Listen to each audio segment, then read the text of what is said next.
Hello, this is Matt on the Moon Lambeau channel. As I've been reporting for the last few days or so, there is a bill that makes it impossible for XRP validators, along with many other participants within the crypto space, frankly, to exist within the United States, including XRP validators. If this law passes as it was initially intended, and nothing changes, then XRP validators in the United States will be a thing of the past. And that's just the scratching the surface. There will be all sorts of other problems that would result here. And so there's actually going to be a vote on this today. And there's been a couple amendments proposed. And so I want to get you all caught up to speed. And this is of extreme importance to everybody that is an XRP holder and everybody in the crypto space. And I came across a thread from an attorney who's well known within the world of crypto, thanks to a post from John Deaton. And so I want to run through this, provide you an update on what the implications of all of this are, and if the worst happens, what is the path forward? But before we go forward, I do want to be clear that I don't have a legal or financial background of any kind. I am not offering legal or financial advice, and you definitely should not buy or sell anything because of anything that I say or write. I'm just an enthusiast who likes making YouTube videos, but purely as a hobby. And so what I'm talking about here is the infrastructure bill, which is estimated to be somewhere to the tune of $1 trillion or so. And you hear infrastructure bill, you're probably thinking, oh, this has something to do with building roads and bridges and so on and so forth. Well, that's the way it's supposed to be perceived by the public, certainly, and that's what it perhaps initially was intended to be. But then in the infrastructure bill, it decided to throw in crypto regulation that has nothing to do with it, because this is how disgusting politicians behave. And it was originally written in such a way, as I've been highlighting over the last few days, that quite literally XRP validators, not only would it be illegal to operate effectively, like there's no path forward, because there are certain reporting requirements that would be implemented that quite literally, by the nature of decentralized blockchain technology, like you couldn't do anything about that. You have to collect certain information that there's no way for you to obtain. Because you can think about how many transactions you're validating if you're a participant within the XRP ecosystem as a validator. It's just the nature of nodes running, right? And so it would be absolutely disastrous. And so you have headlines like this: cryptocurrency industry in chaos as White House endorses new amendment to controversial crypto tax provision. And so there are a few senators that created a bipartisan amendment which would go a long way to fixing the problems in terms of shutting down market participants specifically. But then there's a competing amendment that is just an absolute train wreck. I'll highlight the specifics here, but I just wanted to set the table so you understand what's going on, and you'll see exactly what's at stake here. And even so, and this is big news, by the way. This is not just crypto media news. Here's the headline from CNBC. There are 2 competing crypto tax amendments to the Senate's infrastructure bill. Here's what each would mean for the industry. And that's so... I'm sorry, just every time I see that, it really steams my vegetables. Competing crypto tax amendments to an infrastructure bill? Have you lost your ever-loving minds?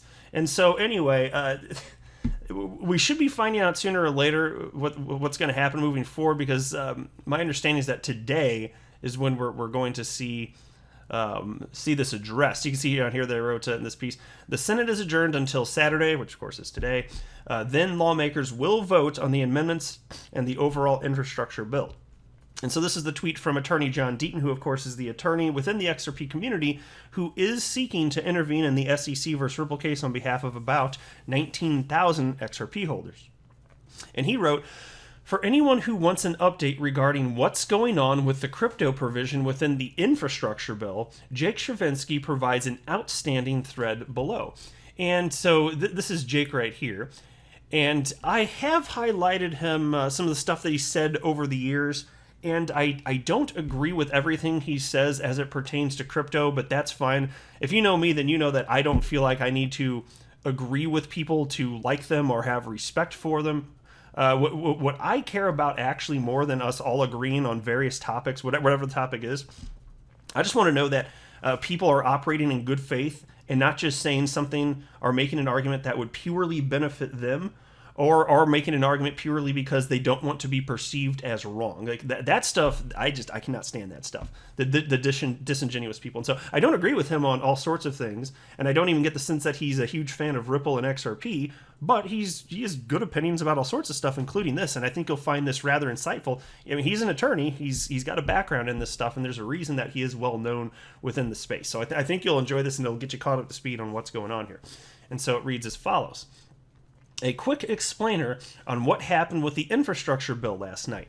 We were on track to pass the Wyden-Loomis-Toomey Amendment to fix the worst issues with the bill, and then Senators Rob Portman and Mark Warner came from nowhere to blow it up. Now the votes tomorrow. As a refresher, the current infrastructure bill draft has a provision expanding the tax code definition of broker to include the following, and this is a quote.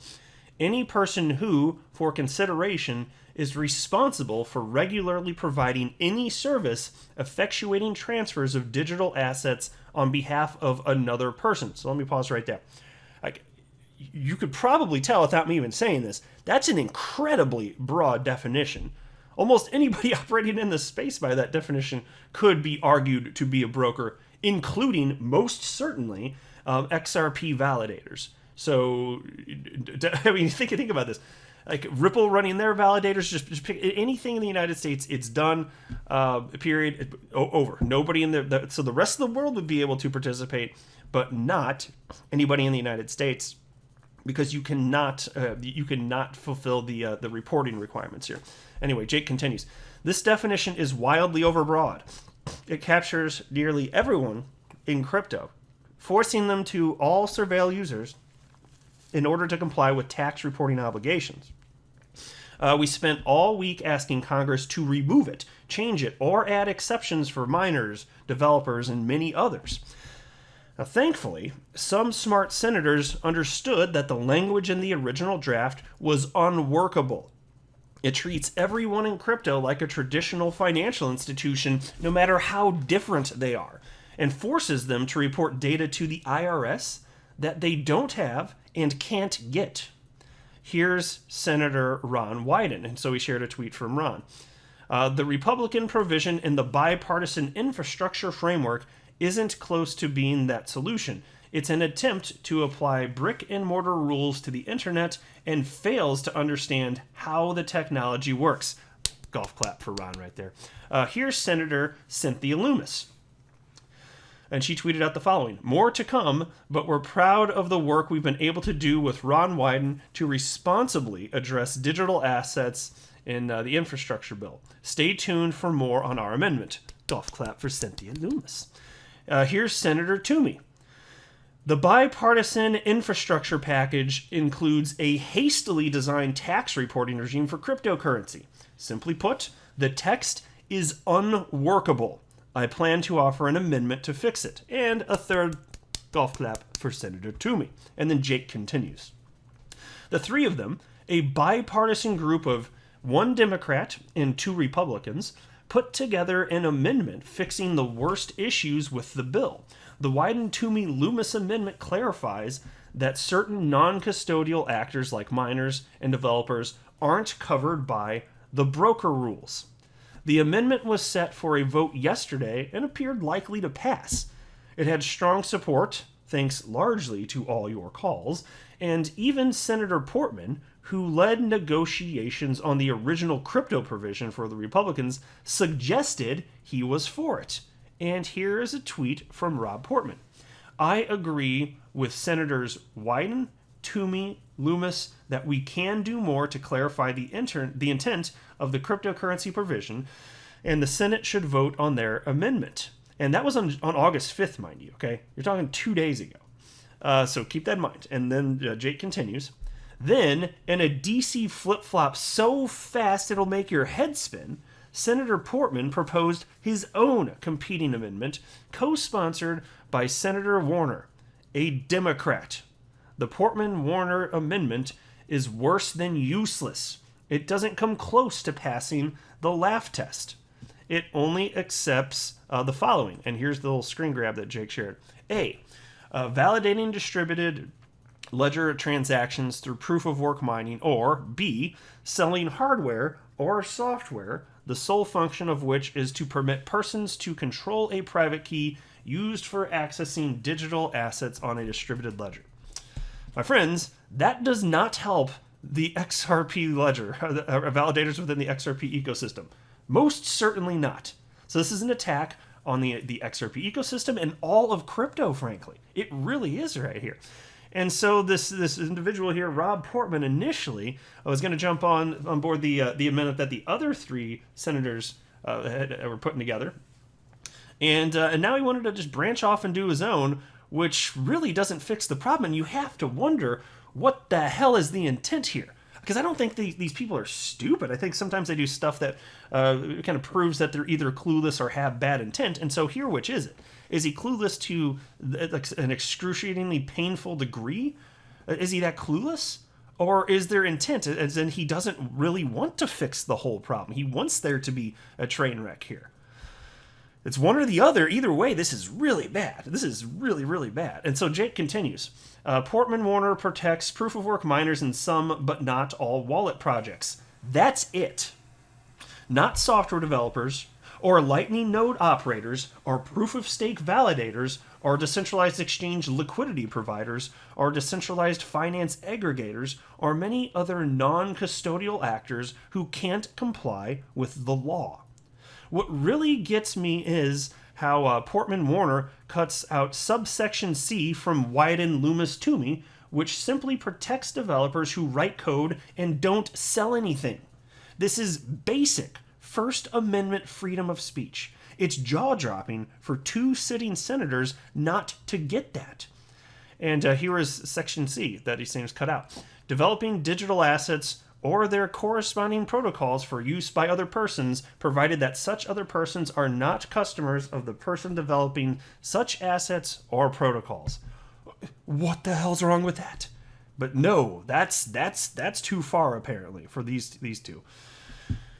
Jake continues.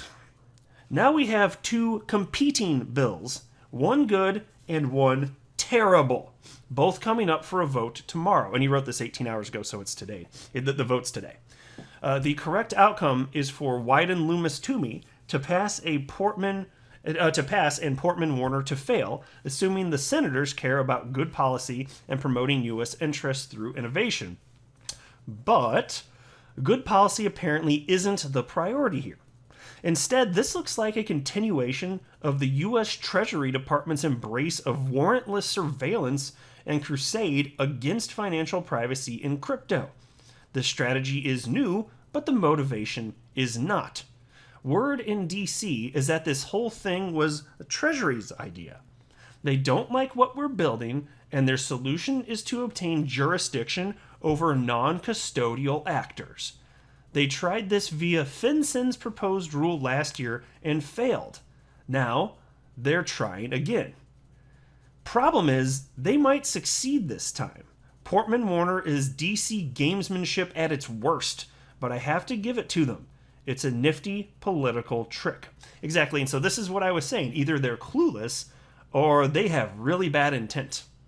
And I think in this case, they have really bad intent. That seems much more plausible to me, especially when you've got Portman, who was initially like, oh yeah, I recognize fully the problem. So he's already articulated, yes, I get it, there's a problem. But then to do stuff that he knows, clearly, you have to know doesn't address this if you looked into it. Of course he does. It's impossible to believe anything counter that.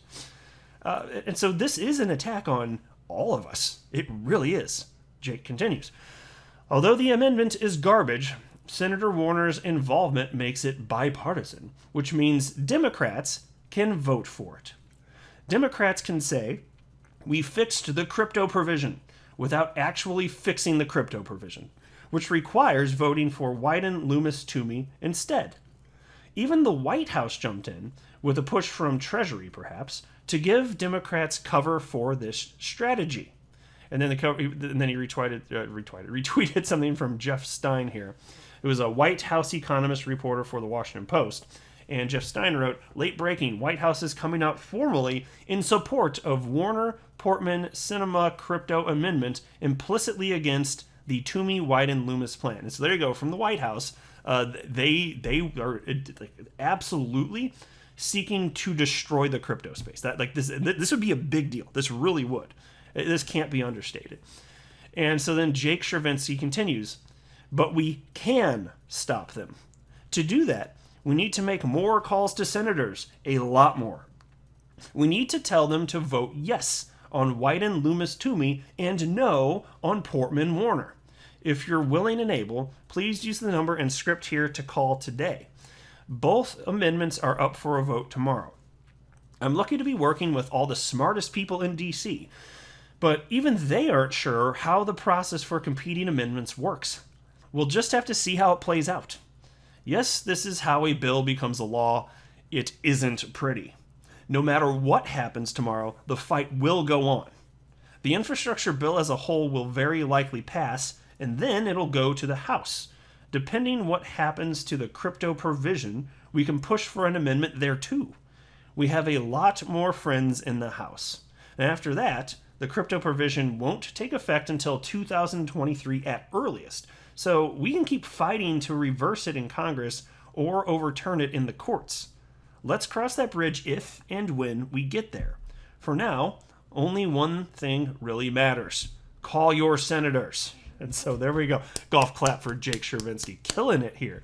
It's always good to get a perspective from somebody that has some sort of legal background here and knows people in DC, no less. Interesting perspective for sure. So I'm not particularly optimistic at the moment. We're going to find out today a little bit more, a little bit later today. And so I'll be reporting on this as time slips on by here. But even if the worst happens today, it's not over. It's definitely not over. I retain hope regardless that what is right and just in the world will be done. I'm still optimistic, even if cautiously. But this is such a train wreck. It'll become so clear. There will be material financial harm done in the United States if this goes the way that these particular Democrats want this to go. And it's a shame because you do have a legitimately good bipartisan bill with people on one Democrat and two Republicans that it really does go a long way to fix these problems, and we could just move forward. But it's very clear there are some in DC that just do not want the problem fixed. And this is bad for us, folks. Be aware of this. This is real world stuff. There are real world implications. And as much as we don't like it, it might sound like, it always sounds like when we talk about the degree to which things matter to happen in the United States, I can imagine what some people outside think, like, oh my gosh, these little, these Americans with all their egos. And I'm like, okay, I can understand why you might feel that way, but there's truth to it. Look what happened in the United States when the SEC, which is one part of the federal government, came after Ripple, had global impact on the price of XRP. What happens when Elon Musk tweets? Just tweets stuff. You've had ridiculous price fluctuations with Doge and Bitcoin, the whole crypto aspect. It's impact, stuff that happens in the United States, like it or not, it impacts the world, and this would too. Now, to what degree remains to be seen, but I don't think it would be good for anybody, to be honest with you.